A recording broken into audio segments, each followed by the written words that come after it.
इमरान खान साहब ने अपना एक और कार्ड खेलने का फैसला कर लिया है और बाकायदा अब अनाउंसमेंट हो गई है कि इमरान खान साहब दिसंबर के वस्त से यानी मिड ऑफ दिसंबर 14 दिसंबर से वो पाकिस्तान में सिविल नाफरमानी की तहरीक चलाने जा रहे हैं। ये सिविल नाफरमानी की तहरीक होती क्या है, ये चलती कैसे है, इससे पहले इसका क्या इम्पैक्ट आया, ये चीज़ें मैं इस वीलॉग में आपके सामने अभी रख दूँगा। लेकिन इमरान खान साहब ने जो स्टेटमेंट दिया है वो बहुत इंपॉर्टेंट है, पहले उसे आप सुन लें। इमरान खान साहब ने कहा कि मुल्क में डिक्टेटरशिप कायम हो चुकी है। रियासती दहशतगर्दी के नतीजे में निहत्ते सियासी कारकुनान पर गोलियां बरसाई गई हैं और पुरअमन सियासी कारकुनान को शहीद किया गया है। हमारे सैकड़ों कारकुन अभी तक लापता हैं। सुप्रीम कोर्ट को अब इसका नोटिस लेकर अपना आईनी किरदार अदा करना चाहिए। हम पहले भी इंसानी हकूक़ की संगीन खिलाफ वर्जियों पर supreme court, Lahore high court और इस्लामाबाद हाई कोर्ट से रुजू कर चुके हैं, लेकिन अदालतों की जानिब से कोई एक्शन नहीं लिया गया और मुल्क इस नहज पर पहुंच गया है कि हम 13 दिसंबर को पेशावर में शहदा को खराज तहसीन पेश करने के लिए अजीमुशान इज्तिमा मुनक्कद करेंगे। यानी मुल्क वहाँ पहुँच गया है कि आपके सामने अब कत्ल गारतगिरी हो गई है और उन्होंने 13 तारीख इमरान खान साहब ने दी है। 13 तारीख को सिर्फ पाकिस्तान में नहीं होने जा रहा, पाकिस्तान के बाहर भी कुछ होने जा रहा है, यूरोप में। और पाकिस्तान तहरीक इंसाफ का जो यूरोप वाला पोर्शन है उन्होंने एक बड़ी अनाउंसमेंट की है और वो ये कह रहे हैं कि हॉलैंड के अंदर एक इंटरनेशनल क्रिमिनल कोर्ट है जहाँ से आलमी सतह के मामलात उसके सामने रखे जाते हैं। जो बैनुल-अक़वामी क्रिमिनल कोर्ट है, इंटरनेशनल क्रिमिनल कोर्ट हॉलैंड में, उसके सामने पाकिस्तान तहरीक इंसाफ ने मुज़ाहरा करने का ऐलान किया है 13 दिसंबर बरोज़ जुमा। अच्छा, वापस चलते हैं इमरान खान साहब के स्टेटमेंट की जानिब। उसी दिन जब इमरान खान साहब के लोग पेशावर के अंदर एक अजीमुशान इज्तिमा मुनक्कद करेंगे, खराज तहसीन पेश करेंगे अपने शहदा को, उनकी फैमिलीज़ को वहाँ बुलवाया जाएगा, तो उस वक्त बैरून मुल्क में ये हो रहा होगा या उस टाइम का जो डिफरेंस है उसके साथ, लेकिन वहाँ पे भी बाकायदा पाकिस्तानी अपना रोल प्ले करेंगे। अच्छा, इस इज्तिमा में अपोजिशन की सियासी जमातों को शिरकत की भी दावत दी जाएगी क्योंकि ये सियासी शोहदा है। और मैं 2 नुकात पर 5 रुकनी मुज़ाकराती कमेटी तश्कील दे रहा हूँ। अब इमरान खान साहब ने कहा कि ये जो सिविल डिसोबीडियंस की एक तहरीक वो चलाने जा रहे हैं, उस हवाले से उन्होंने पहले खबरदार किया कि मैं 5 रुकनी एक कमेटी बना रहा हूँ। इस कमेटी के साथ बात करके 13 तारीख तक, 13 दिसंबर तक, एक हफ्ता भी बाकी है, कि 13 दिसंबर तक आप मामला तय कर लें, वरना 13 तारीख को जो पेशावर में हम लोग एक बहुत अजीमुशान किस्म की एक जलसा करेंगे, एक खराज तहसीन पेश करेंगे अपने शहदा को, तो उसी दिन फिर हम अपनी तहरीक का ऐलान भी कर देंगे जिसको सिविल डिसोबीडियंस या सिविल नाफरमानी की तहरीक कहा जा रहा है। इमरान खान ने 2 मुतालबात रखे। पहला मुतालबा ये है कि अंडर ट्रायल सियासी कैदियों को रिहा किया जाए जिन्हें ज़्यादती करके अंदर रखा हुआ है। नंबर 2, इमरान खान साहब का मुतालबा है कि 9 मई और 26 नवंबर के वाक़यात की शफाफ तहकीकात के लिए जुडिशल कमीशन कायम किया जाए। अब ये जो जुडिशल कमीशन इमरान खान साहब मांग रहे हैं, वो कह रहे हैं गैर जानिबदार जुडिशल कमीशन बना दें जो 9 मई की भी शफाफ तहकीकात कर ले और 26 नवंबर की भी शफाफ तहकीकात कर ले कि इन दोनों दिनों में क्या हुआ था, कौन जिम्मेदार है, किसने क्या किया, और दोनों की इमरान खान साहब CCTV फुटेज की बात करते हैं। बहरहाल एक दरख्वास्त जो है वो एक मुद्दई की जानिब से आई है। इस्लामाबाद में जो कत्लेआम हुआ अनीस शहीद की फैमिली की जानिब से, लेकिन पुलिस ने FIR दर्ज नहीं की, वो मुबैना तौर पे अदालत में गए हैं। लेकिन पाकिस्तान तहरीक इंसाफ क्या कर रही है, अभी तक उनकी दरख्वास्त सामने नहीं आई। मुमकिन है कि आने वाले दिनों में, आजकल में, उनकी दरख्वास्त भी सामने आ जाए।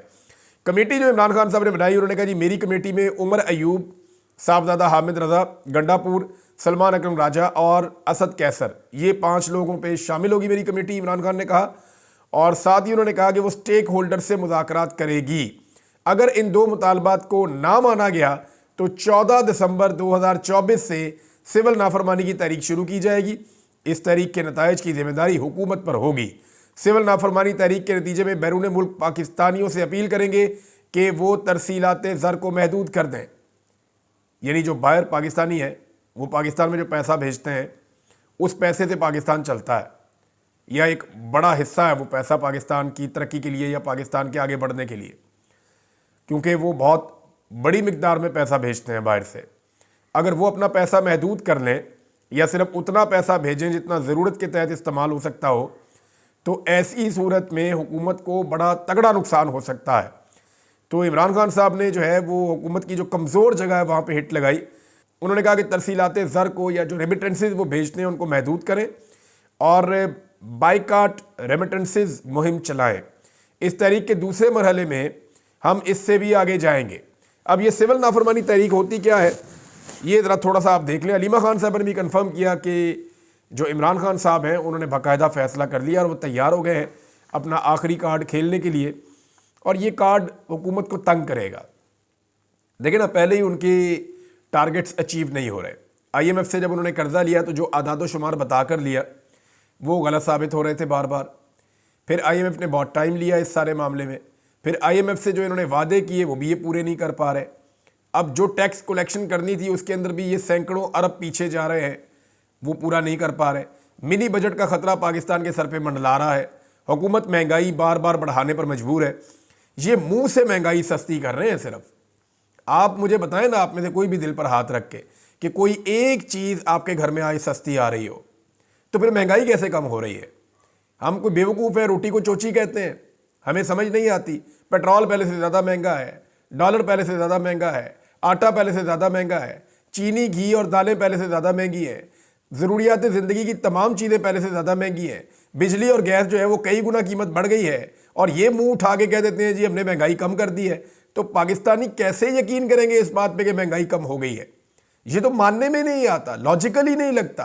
हर आदमी के घर का बजट उठा के देख लें, वो 2 गुना 3 गुना हो गया और उसकी आमदन बढ़ी नहीं है, और ये मुंह उठा के कहते हैं जनाब महंगाई कम हो गई है।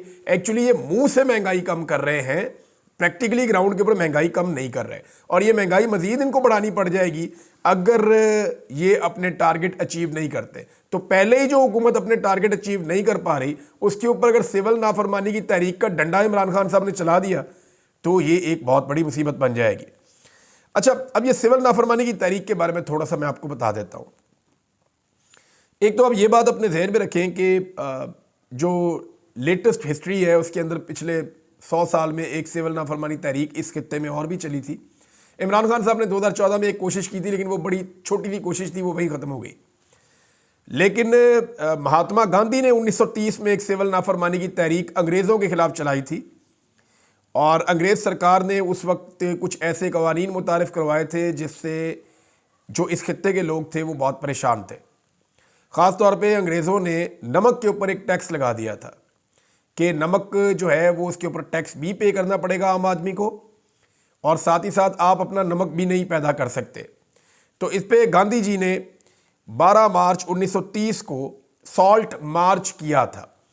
महात्मा गांधी ने यह मार्च जब शुरू किया था तो उनके साथ 78 साथी थे, यानी 78 लोगों के साथ मिलकर उन्होंने अपना मार्च शुरू किया और समंदर की जानिब वो चल पड़े थे। 24 दिनों में वो समंदर तक पहुंचे और समंदर के पानी में उन्होंने खुद को नहलाया और पैगाम दिया पूरे भारत को कि आप मुफ्त में नमक हासिल कर सकते हैं। ये नॉर्मली पूरी दुनिया के अंदर इस्तेमाल की जाती है, कई सदियों पुरानी इसकी तहरीक है सिविल डिसोबीडियंस की। ये नॉन वायलेंट होती है, यानी इसके अंदर किसी किस्म का तशद्दुद का अंसर नहीं होता। इसमें तरीकाकार ये इख्तियार किया जाता है कि हुकूमत को मजबूर किया जाए ऐसी चीज़ों से कि वो अपने फैसले बदलने पर तैयार हो जाए, या हुकूमत को घुटने टेकने पर मजबूर किया जाए ताकत के इस्तेमाल के बगैर। यानी इसमें तशद्दुद का कोई अंसर नहीं होता, इसमें कोई कानून ब्रेक नहीं हो रहा होता।